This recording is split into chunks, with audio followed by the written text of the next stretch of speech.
आनंद मठ। आनंद मठ और ऋषियों की अनमोल धरोहर को संजोएं।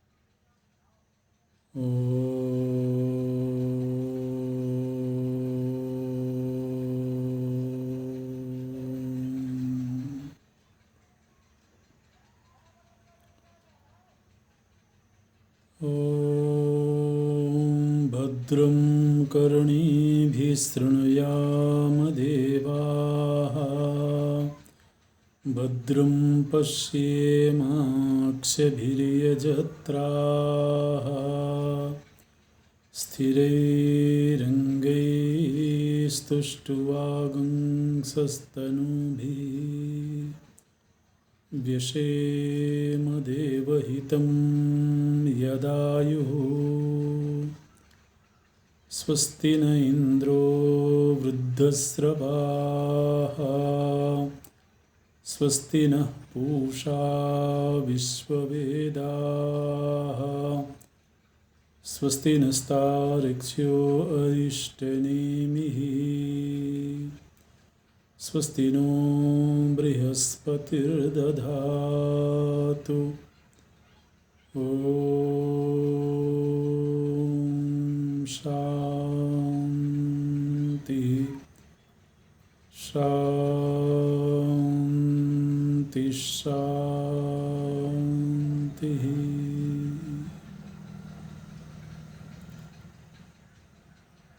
सच्चिदानन्दरूपाय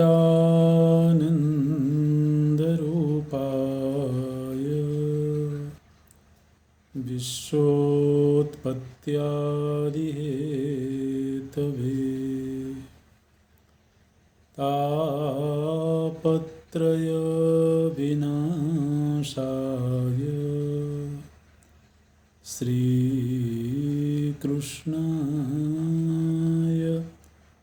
वयं नमः। श्रीकृष्णाय वयं नमः। नारायणं नमस्कृत्य नरं चैव नरोत्तमं, देवीं सरस्वतीं व्यासं ततो जयमुदीरयेत्। ततो जयमुदीरयेत्।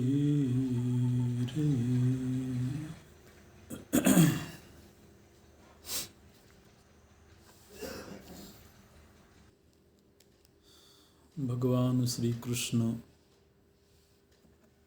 अपनी ओर से ये प्रस्ताव रखते हैं कि मैं शांति दूत बन के हस्तिनापुर जाऊंगा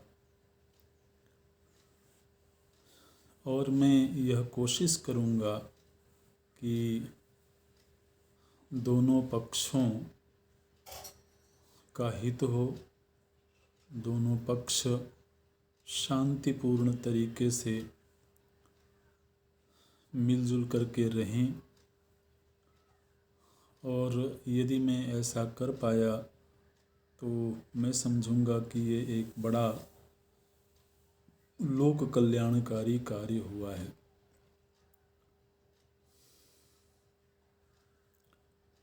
महाराज युधिष्ठिर ने बहुत ही सुंदर बात कही है, बहुत भावुक करने वाली बात युधिष्ठिर जी के द्वारा कही गई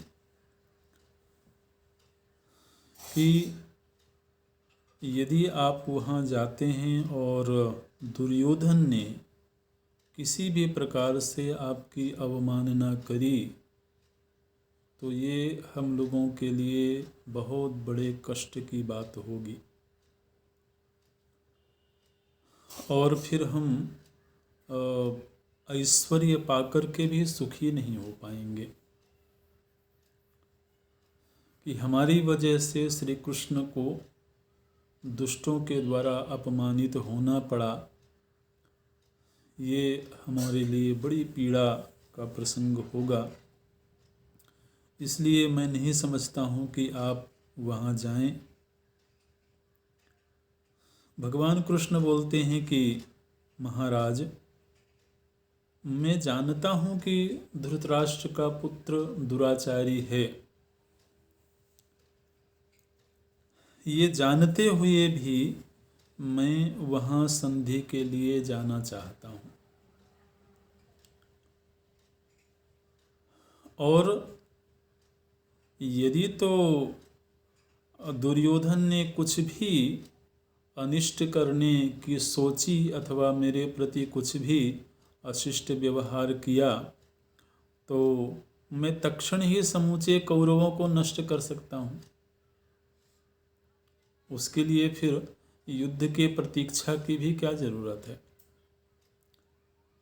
यदि उसने किंचित भी मेरे साथ अनुचित व्यवहार करता है, अथ चेत ते प्रवर्तन्ते मयि किंचिद असाम्प्रतम निर्दहेयम कुरुन सर्वान, तो मैं समस्त कुरुवंशियों का दहन कर दूंगा। ये भगवान कृष्ण बोलते हैं। इसलिए मैं समझता हूँ कि मुझे वहाँ जाना चाहिए।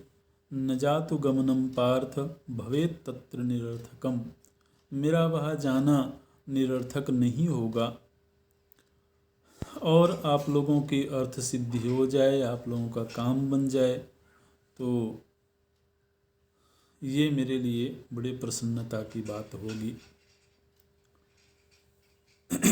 यहाँ पर हालांकि महाराज युधिष्ठिर के मन में पूरी दृढ़ता है, या तो हमको शांति पूर्वक हमारा अधिकार मिले और या तो फिर हम युद्ध के लिए तैयार हों, लेकिन भगवान कृष्ण अपनी ओर से महाराज युधिष्ठिर को प्रेरित करते हैं कि महाराज, आपको युद्ध के लिए तैयार होना चाहिए। देखिए, प्रभु श्री कृष्ण के द्वारा केवल अर्जुन को ही युद्ध भूमि में प्रेरित किया गया ऐसा नहीं। इस युद्ध की सारी पृष्ठभूमि भगवान की ही बनाई हुई है और उसके पीछे एक निहित प्रयोजन भी है, क्योंकि दुर्योधन आदि के रूप में उस समय पर अनेक असुरों ने धरती में जन्म धारण किया हुआ है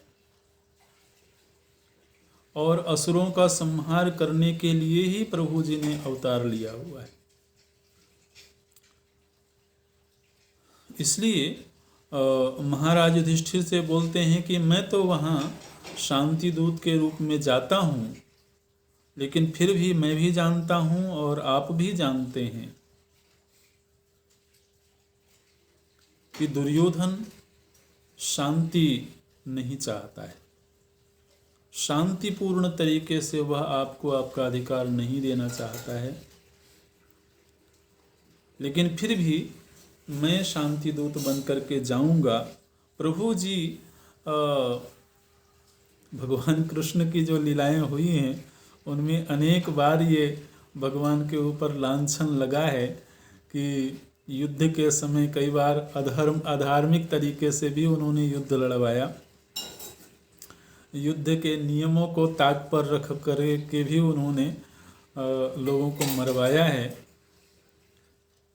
लेकिन उसके पहले प्रभु जी ने अंतिम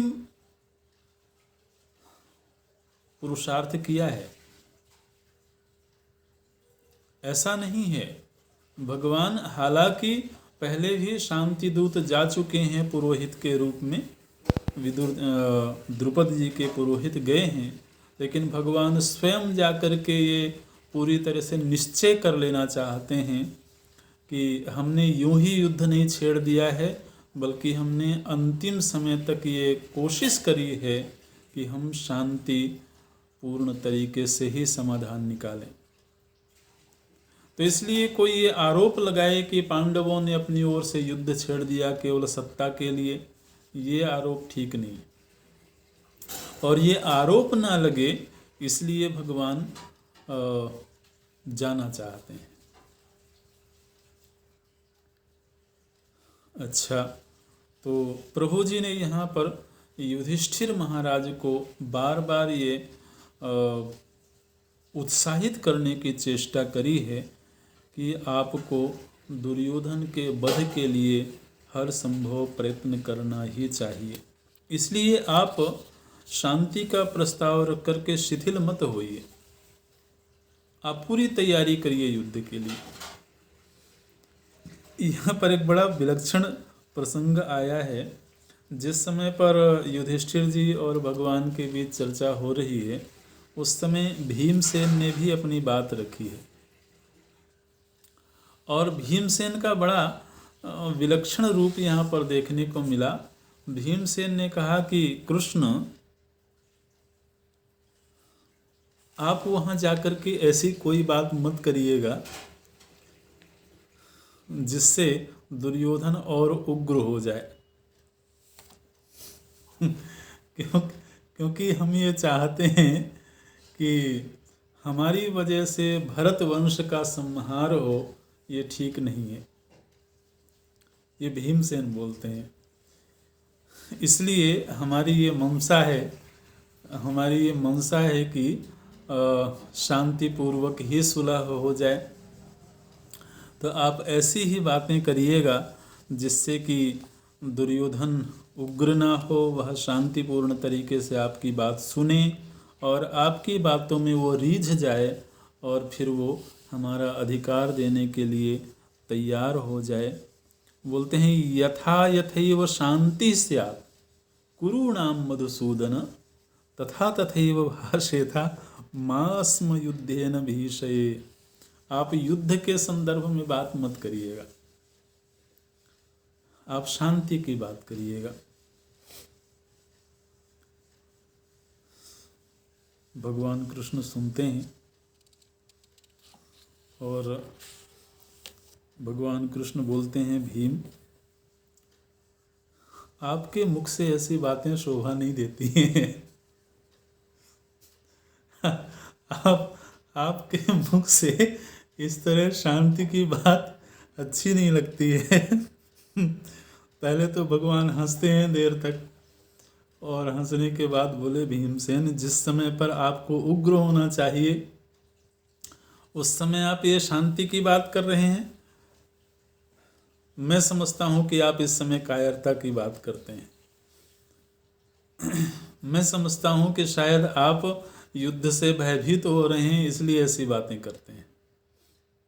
इस तरह से प्रभु जी ने थोड़ा हालांकि भगवान आयु के आधार पर भी छोटे बड़े का पूरा सम्मान करते हैं। तो भीमसेन भगवान से आयु में बड़े हैं। भगवान श्री कृष्ण और अर्जुन समकक्ष हैं। दोनों का जन्म एक ही समय हुआ है, लेकिन भीमसेन और युधिष्ठिर ये दोनों ही अर्जुन से बड़े हैं, भगवान कृष्ण से भी बड़े हैं। इसलिए भगवान कृष्ण उनको भी भ्राता कह करके ही संबोधित करते हैं, भीमसेन को। लेकिन बोलते हैं कि आपने ये जो बात कही है ये बड़ी अभूतपूर्व बात है। एतत् श्रुत्वा महाबाहो केशव प्रहसन्निव अभूतपूर्वं भीमस्य मार्दवोपहितं वचः। आप इस तरह से मृदु बातें कर रहे हैं और मुझे लगता है कि शायद आप युद्ध से भयभीत होने लगे हैं, इसलिए ऐसी बातें कर रहे हैं। आपको इस तरह की बातें शोभा नहीं देती हैं, आपके योग्य ये बातें नहीं हैं। आपको तो इस समय पर क्रोधित होकर के और युद्ध संबंधी ही बातें करनी चाहिए।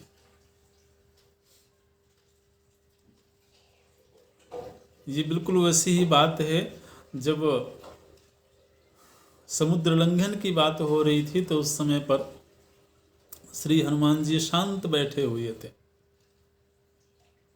तो जाम्बवंत जी ने कहा, काचुप साधि रहे हो बलवाना। रे बलवान, आप इस तरह से चुप साध करके क्यों बैठे हुए हैं? और उसी तरह से यहाँ भगवान कृष्ण बोलते हैं, आपके लिए ये बातें शोभा नहीं देती हैं। और जैसे ही प्रभु जी ने थोड़ा इस तरह की बातें करी हैं, वैसे ही भीमसेन को क्रोध आ गया और भीमसेन बोलते हैं कि कृष्ण, तुम मेरा अपमान कर रहे हो और मैंने ये बात इसलिए नहीं कही थी कि मैं भयभीत हो रहा हूं। मैंने ये बात केवल इसलिए कही थी कि हमारी वजह से इस भरत वंश का नाश ना हो।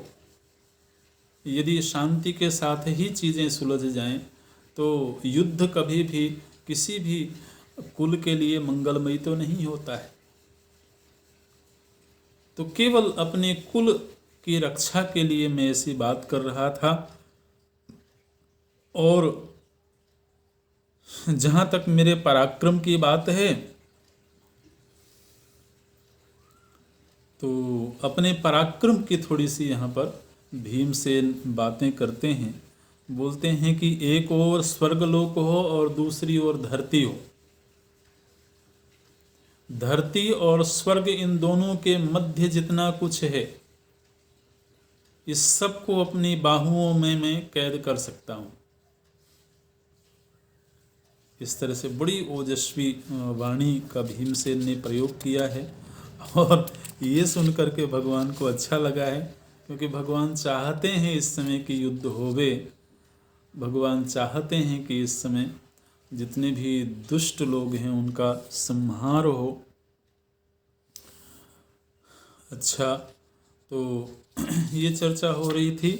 इस बीच में अर्जुन के द्वारा भी अपना विचार रखा गया है। अर्जुन का एक ही विचार है। अर्जुन का समर्पण तो क्या कहें। अर्जुन का एक ही विचार है कि कृष्ण जो चाहें, कृष्ण यदि चाहते हैं कि युद्ध होवे तो युद्ध होवे, फिर उसमें हमको शांति प्रस्ताव की कोई आवश्यकता नहीं। और कृष्ण जानते हैं कि धर्म क्या है, कृष्ण जानते हैं कि पांडवों के सामर्थ्य क्या है, कृष्ण जानते हैं कि कौरवों की सामर्थ्य क्या है, ये भी जानते हैं कि इस युद्ध का परिणाम क्या होगा। इसलिए तो आपकी जैसी आज्ञा है उसी के अनुसार होगा। हम कभी भी हम युद्ध से नहीं डरते हैं, युद्ध से पीछे नहीं हटते हैं, और कभी भी हम अशांति का जीवन नहीं जीना चाहते हैं। हम हमेशा युद्ध ही चाहते हैं, ऐसी भी बात नहीं है। समाज में शांति हो, यही हमारी अभिलाषा है। लेकिन अगर वह शांति युद्ध के रास्ते से आती है तो हमें उस रास्ते में जाने में भी कोई परेशानी नहीं है। विचार्यमाणो यह कामः तव कृष्ण सनो गुरु। आप ही हमारे मार्गदर्शक हैं, इसलिए आप ही विचार करके बताएं कि हमें क्या करना चाहिए। यहाँ पर भगवान श्री कृष्ण के द्वारा बहुत सुंदर तरीके से पुरुषार्थ और भाग्य, इन दोनों पर अपना एक तुलनात्मक विचार प्रस्तुत किया गया है। भाग्य के भरोसे बैठना ठीक है या पुरुषार्थ करना ठीक है, क्योंकि इस समय पुरुषार्थ का वक्त है। प्रतीक्षा में बहुत समय बिताया गया है। दैव के अधीन रह करके, प्रारब्ध के अधीन रह करके बहुत वक्त बिताया गया है। तो अब इस समय पर प्रारब्ध के अधीन होकर के प्रतीक्षा करनी चाहिए या कि पुरुषार्थ करना चाहिए। भगवान का यह मानना है कि दोनों की आवश्यकता है। तदिदं निश्चितं बुद्ध्या पूर्वैरपि महात्मभिः दैवे च मानुषे चैव संयुक्तम लोक कारणम। पूर्व पूर्व के विद्वानों ने, महापुरुषों ने ये निश्चय किया है कि लोकहित में दैव की भी भूमिका है, माने प्रारब्ध की भी भूमिका है और पुरुषार्थ की भी भूमिका है। केवल दैव अकेले सब कुछ सिद्ध नहीं कर सकता है और केवल पुरुषार्थ सब कुछ सिद्ध नहीं कर सकता है। कई बार देखा जाता है कि व्यक्ति पुरुषार्थ करता है लेकिन फिर भी अपेक्षित सफलता नहीं मिलती, और कई बार ऐसा देखा जाता है कि उतना पुरुषार्थ नहीं हुआ है लेकिन भाग्य प्रबल है तो अलौकिक चीजें प्राप्त हो जाती हैं। तो इसलिए दोनों में से किसी एक को ही प्रधान मान करके चलना ठीक नहीं है। दैव और पुरुषार्थ, इन दोनों की तुल्य भूमिका है इस जीवन में। भगवान कृष्ण यहाँ पर एक बात बोलते हैं जो पहले कहीं पर भी सुनने को नहीं मिली है। भगवान कहते हैं कि युधिष्ठिर महाराज, दुर्योधन ने अनेक बार मुझे आप लोगों से विलग करने की कोशिश किया है। ये बोलते हैं भगवान, क्या कहते हैं? असकृत चाप्यहं तेन त्वत्कृते पार्थ भेदितः न मया तद्गृहीतं च पापम तस्य चिकीर्षितम। बोलते हैं कि हे कुंती नंदन, दुर्योधन ने मुझे फोड़ने की कोशिश किया, आपसे विलग करने की उसने कोशिश किया है, और एक नहीं असकृत अनेक बार उसने कोशिश किया है, लेकिन मैंने कभी भी उसके प्रस्ताव को स्वीकार नहीं किया, क्योंकि मैं जानता था कि इसका रास्ता गलत है, इसका रास्ता अधर्म का है। नकुल अपना विचार रखते हैं। नकुल बोलते हैं कि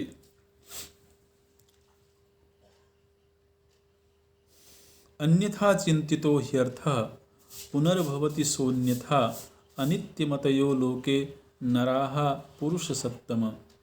नकुल भी अंततः यही बात कहते हैं कि भगवान कृष्ण ही अंतिम निर्णय करेंगे कि क्या करना चाहिए, क्योंकि समय के साथ में लोगों की प्राथमिकताएं बदल जाती हैं। नकुल बोलते हैं कि जिस समय पर हम वनवास में थे उस समय हमारे मन में इतनी प्रबल इच्छा नहीं थी कि अब हमको युद्ध करके और अपना अधिकार लेना ही है, लेकिन आज अब ऐसी परिस्थिति बनी है कि हम सभी के भीतर ये इच्छा बहुत प्रबल हो गई है।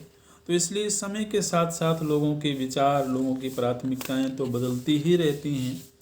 इसलिए उचित ये है कि भगवान कृष्ण ही निर्णय करें क्या करना चाहिए।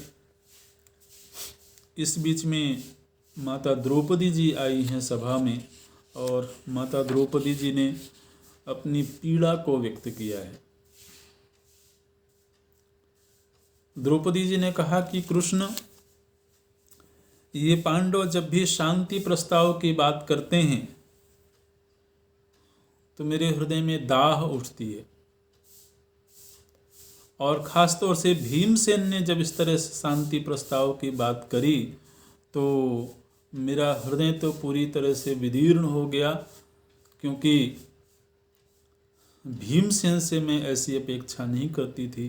भीमसेन से तो मैं ये चाहती थी कि वो युद्ध करें और इन दुराचारियों का संहार करें। द्रौपदी जी ने अपने खुले हुए बालों को दिखाया है और बोलती हैं कि कृष्ण, जिस समय आप हस्तिनापुर की सभा में जाएंगे उस समय आप मेरे इन खुले हुए बालों को याद रखिएगा।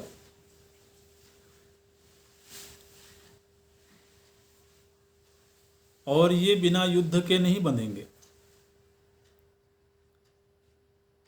इसलिए मैं कोई शांति प्रस्ताव के पक्ष में नहीं हूँ।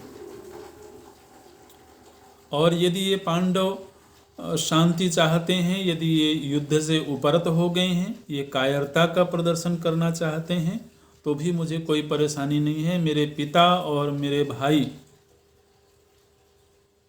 इन कौरवों का और ख़ासतौर से दुशासन का संहार करेंगे, क्योंकि मैंने अपने बालों को खोल ही इसलिए रखा है जब तक दुशासन का संहार नहीं होगा तब तक ये बेड़ी बनेगी नहीं। तो द्रौपदी जी ने बहुत रोषपूर्ण ढंग से अपनी बातें कही हैं और रोती भी हैं कि आज इतना अत्याचार सहने के बाद भी ये पांडव लोग शांति की बातें करते हैं, ये संधि की बातें करते हैं। ये बहुत पीड़ादायक है, और ख़ास तौर से उन लोगों के लिए जिनके पास सामर्थ्य भी है, शक्ति भी है। विदीर्यते मे हृदयम भीम वाक्यल्य पीड़ितम। भीम के वाक्य सुन करके मेरा हृदय विदीर्ण हो गया। ये लोग मेरे अपमान को भुला करके और केवल शांति के इच्छुक हैं, तो ये ठीक नहीं है। लेकिन श्री कृष्ण, आप तो सब कुछ जानते हैं। भगवान कृष्ण द्रौपदी जी को आश्वासन देते हैं कि द्रौपदी, मैं तुम्हें वचन देता हूँ कि जिस तरह से तुम आज विलाप करती हो, उसी तरह से एक दिन तुम्हारे शत्रुओं की पत्नियाँ भी विलाप करेंगी और वो शोकाकुल होंगी। ये मेरा वचन है। तो एक तरह से ये निश्चय तो है ही कि युद्ध होना है, लेकिन बस ये है कि अंतिम मुहर लग जानी चाहिए कि भगवान कृष्ण ने भी शांति का प्रस्ताव रखा, लेकिन कौरवों ने उस प्रस्ताव को स्वीकार नहीं किया। भगवान कृष्ण चलने के लिए तैयार हो जाते हैं।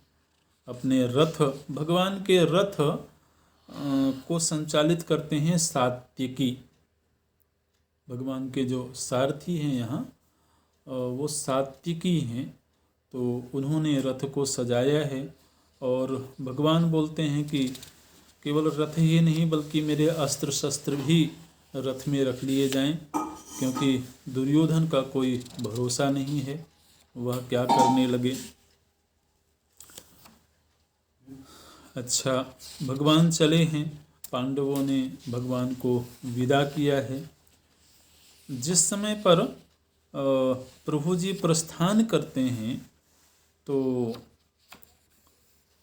क्या क्या अपशकुन होते हैं, क्या क्या शकुन होते हैं, उसकी भी चर्चा यहाँ पर की गई है। हमारे सभी शास्त्रों में शकुन अपशकुन को काफ़ी स्थान दिया गया है। वो भविष्य में घटने वाली घटना के संकेतक हैं।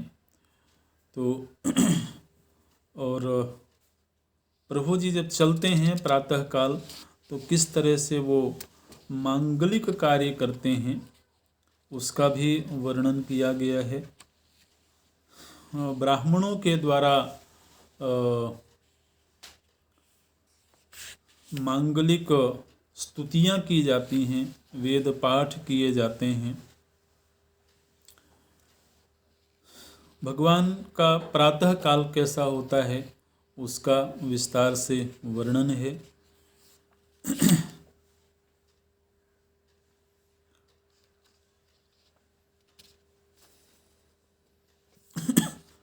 अच्छा, उधर कौरवों को ये पता लग गया था। उनके गुप्तचर बहुत ही सतर्क हैं। तो कौरवों को ये पता लग गया था कि भगवान कृष्ण शांति दूत के रूप में हस्तिनापुर आ रहे हैं।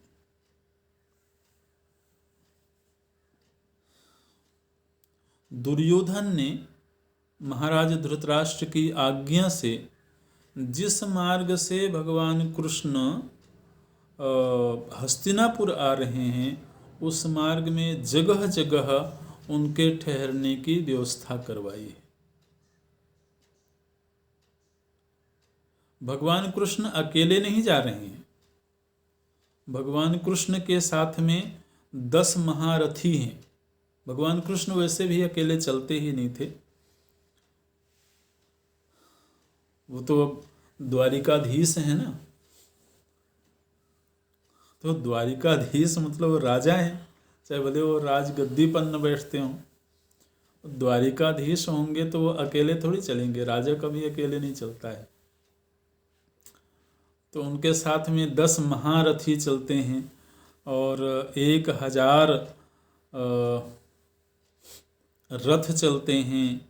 कितने 10,000 यहाँ पर पैदल सैनिक चलते हैं।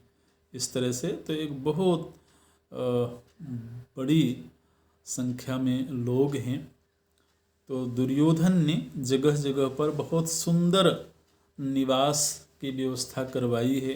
बड़े सुंदर सुंदर भवन तैयार करवाए हैं जिनमें सुख के सारे संसाधन उपलब्ध हैं। और दुर्योधन ऐसा क्यों कर रहा है वो हम सब जानते हैं। दुर्योधन अभी भी ये चाहता है कि भगवान कृष्ण किसी भी तरीके से उनके किसी भी प्रभाव से रीझ जाएं और युद्ध में वो कौरवों के पक्ष में आ जाएं। किसी को इस बात का भ्रम नहीं है कि भगवान कृष्ण यदि युद्ध नहीं करेंगे तो वो कुछ करेंगे ही नहीं। सभी को ये बात मालूम है कि कृष्ण युद्ध करें चाहे ना करें, लेकिन वो जिस पक्ष में होंगे उसी पक्ष की विजय होगी, ये मालूम है। और इसलिए दुर्योधन हर संभव वो कोशिश करता है कि किसी भी तरह से वो पांडवों का साथ छोड़ करके कौरवों के पास आ जाएं, कौरवों के साथ खड़े हो जाएं। और इसी के लिए, लालच देने के लिए, आप जरा इन लोगों की धृष्टता देखिए। भगवान कृष्ण को भी लालच देने के मौके तलाशते हैं। उनको भी अपने ऐश्वर्य से प्रभावित करने के अवसर खोजते हैं। तो दुर्योधन ने बहुत सुंदर जगह जगह पर निवास बनाया है, लेकिन वेदव्यास जी क्या बोलते हैं, ताहा सभाहा केशवः सर्वा रत्नानि विविधानि च असमीक्षेव दाशार्ह उपायात कुरु सद्म तत्। उन विश्राम स्थलों में जो नाना नाना ऐश्वर्य के संसाधन हैं, भोग के साधन हैं, रत्न जटित वहाँ पर भवन तैयार हैं, भगवान कृष्ण उनमें ठहरना तो क्या, उनको देखा भी नहीं, ये बोलते हैं। असमीक्षेव, प्रभु जी ने उन भोगों को, उन ऐश्वर्यों को देखा तक नहीं। और हस्तिनापुर के करीब पहुंचते हैं।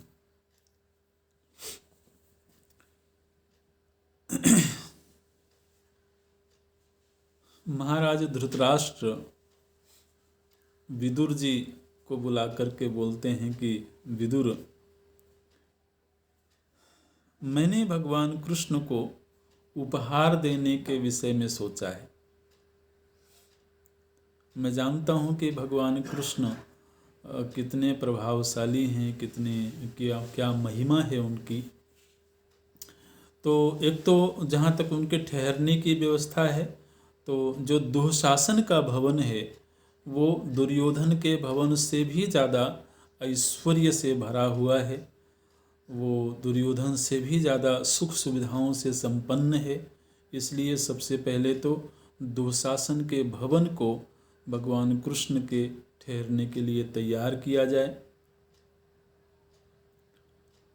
और फिर भगवान कृष्ण के आने पर उनका स्वागत कैसे होगा, उनकी अगवानी कैसे होगी, उसके विषय में भी मैंने विचार किया है।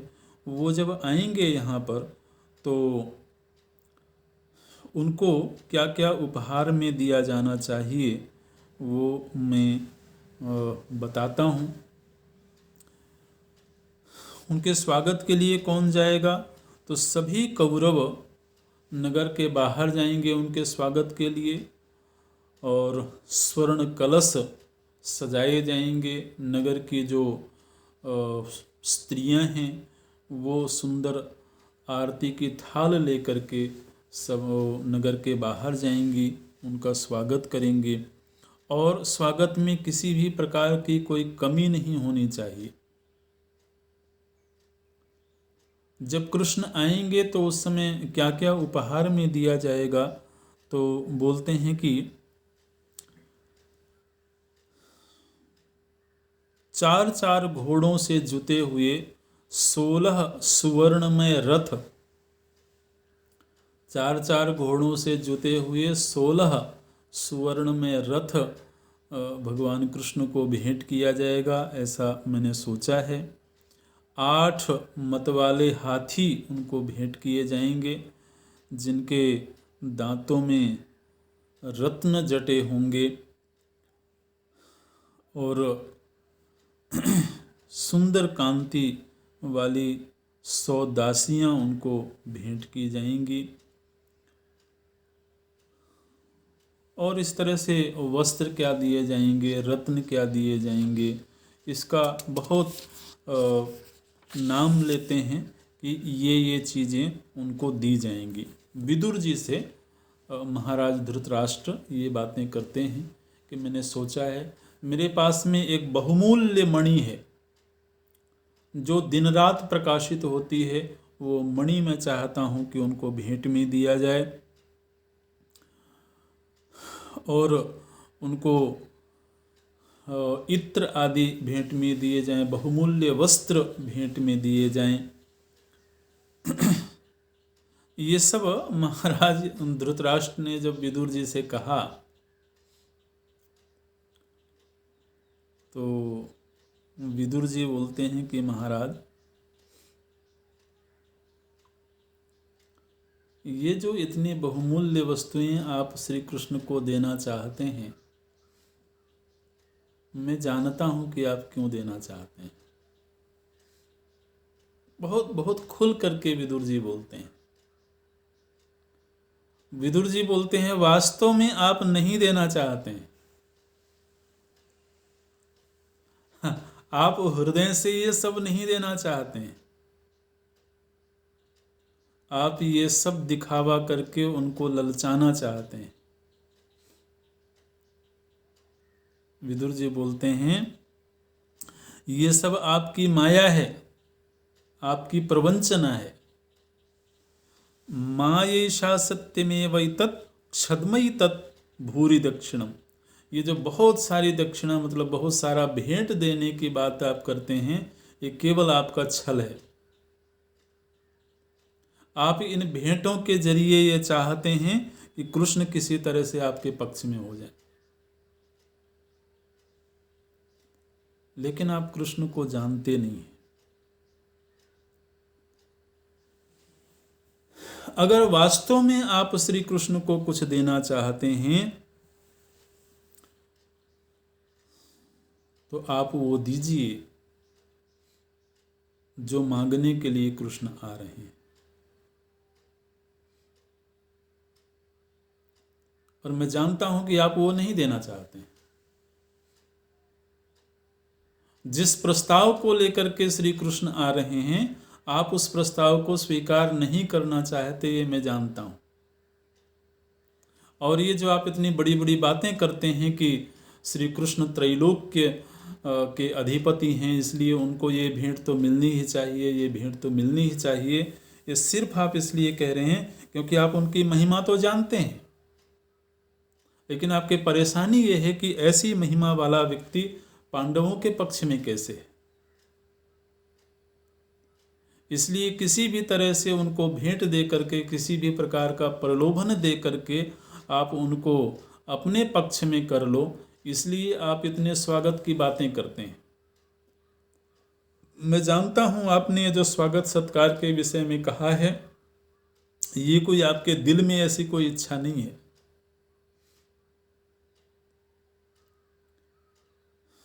तो यदि यदि सच में आपके मन में कोई इच्छा है भगवान कृष्ण को कुछ देने के लिए, तो आशं समानः कल्याणम कुरुनभ्येति केशवः येनैव राजन्नर्थेन तदेवास्मा उपाकुरु। यदि आप वास्तव में भगवान कृष्ण की सेवा करना चाहते हैं, उनको प्रसन्न करना चाहते हैं, तो आप उनके प्रस्ताव को स्वीकार कर लीजिए। आप पांडवों का जो हक है वो उन्हें प्रदान कर दीजिए, और बाकी आपके जो पुरुषार्थ हैं उन पुरुषार्थों से आपको कुछ हासिल नहीं होने वाला है।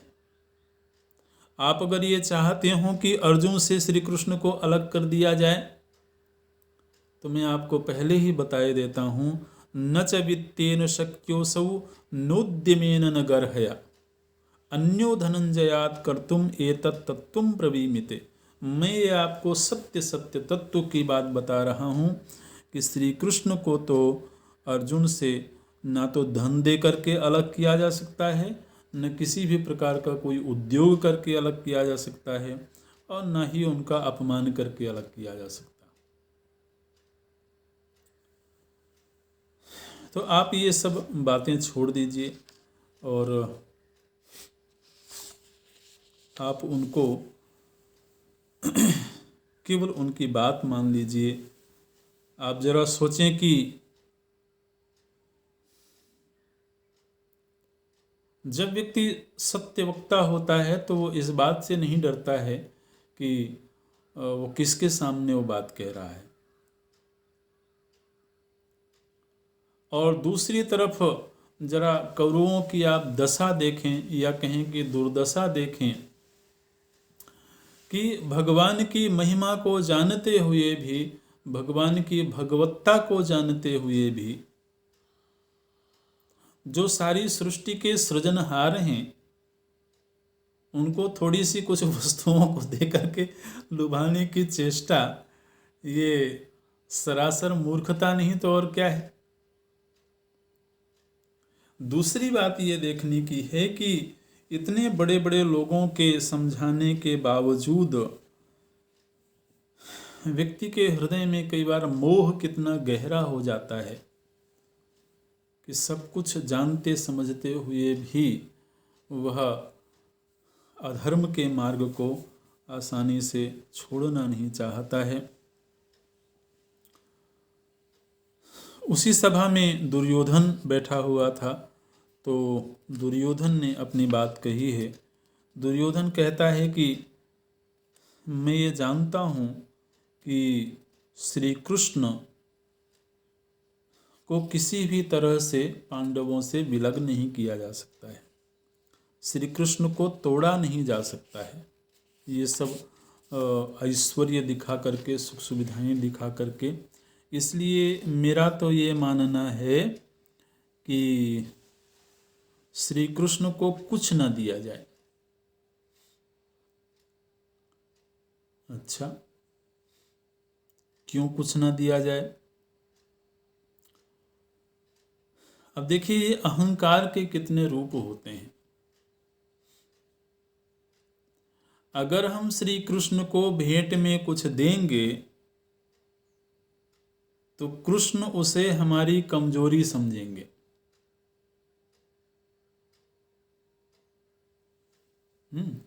कमजोरी क्या समझेंगे?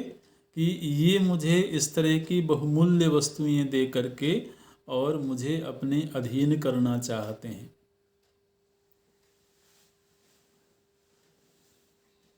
तो हम क्षत्रिय हैं, हमको किसी भी प्रकार से कमजोर नहीं दिखना है। तो मेरा प्रस्ताव तो ये है कि श्री कृष्ण को कुछ भी देना उचित नहीं है। तो फिर क्या करना उचित है?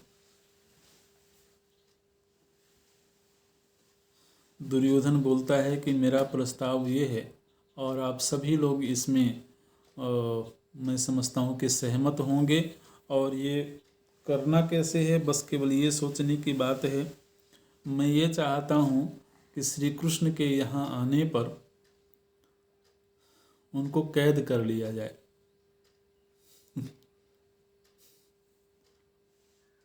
क्योंकि क्योंकि ये जो पांडव हैं ये केवल श्री कृष्ण के बल पर ही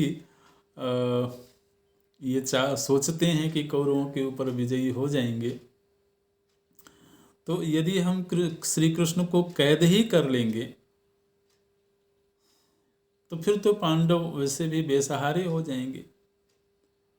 तो मेरा प्रस्ताव ये है कि हमको कोई ऐसा तरीका खोजना है और ऐसा गुप्त तरीका खोजना है। ये सब अहंकार का नृत्य है। तो हमें ऐसा गुप्त तरीका खोजना है कि जिससे कि श्री कृष्ण को पता भी ना लगे कि हमारी मंशा क्या है,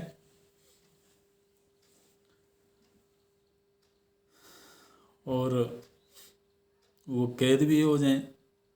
बोलता है दुर्योधन, न पर्यायोस्ति यद राजन श्रियम निष्केवलामहम तैहि सहेमाम पाशनीयाम यावत जीवम पितामह। एक बात तो यह है कि मैं कभी भी किसी भी कीमत पर, चाहे कोई भी शांति दूत बन करके आ जाए, मैं तो पांडवों के साथ सुलह नहीं करूंगा, किसी भी तरह से नहीं करूंगा। इसलिए एक ही तरीका दिखाई देता है और वो ये है कि परायणम पांडवानाम नियच्छामि जनार्दनम। पांडवों के पक्ष में ये जो श्री कृष्ण खड़े हैं, तो पांडवों को बेसहारा करने का एक ही तरीका है और वो ये है कि श्री कृष्ण को कैद कर लिया जाए। एक बार श्री कृष्ण कैद हो जाएंगे फिर उसके बाद में तो हम पांडवों को देख ही लेंगे।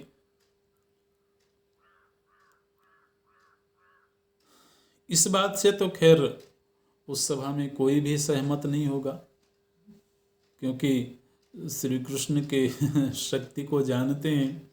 तो सबसे पहले महाराज धृतराष्ट्र ने ही दुर्योधन को डांटा है कि तुम इतने इतने बुरे भावों से भर गए हो कि तुम श्री कृष्ण को कैद करने की सोचते हो। तुम्हारा हृदय पूरी तरह से पाप से भर चुका है, दुष्टता से भर चुका है, इसलिए ऐसी बातें तो सोचना भी उचित नहीं है।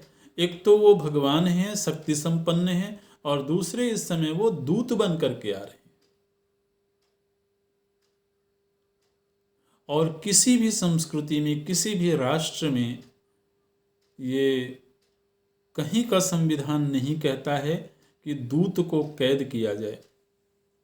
प्राचीन काल से आज तक भी किसी देश के संविधान में ये बात नहीं है कि किसी दूसरे दुश्मन, कट्टर से कट्टर दुश्मन का भी अगर कोई दूत आता है तो उस दूत को दंड देने अथवा कैद करने का नियम कहीं नहीं है।